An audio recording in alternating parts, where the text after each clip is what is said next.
বাইরে চলছে মুষলধারায় বৃষ্টি, আর এই বৃষ্টি দেখে আমার মনটা করছে মোমো মোমো। তো তাই জন্য যেমন মন তেমন কথা তেমন কাজ শুরু করে দিয়েছি। এই যে এখানে আমি চিকেনটাকে ভালো করে ম্যাশ করে নিয়েছি, এরপরে আমি এর মধ্যে দিয়েছি পেঁয়াজ কুচি আর দিয়েছি ক্যাপসিকাম কুচি আর লঙ্কা কুচি, এখানে দিয়েছি একটু আদা কুচি আর রসুন কুচি।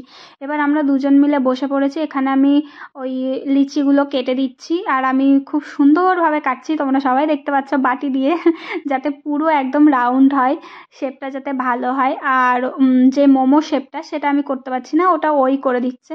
দেখো এখানে পুরটা রেডি করা হয়ে গেছে আর ওর অনেকগুলো মোমোও তৈরি করা হয়ে গেছে, আর ও যে মোমো শেপগুলো দিচ্ছে সেগুলো খুব সুন্দর।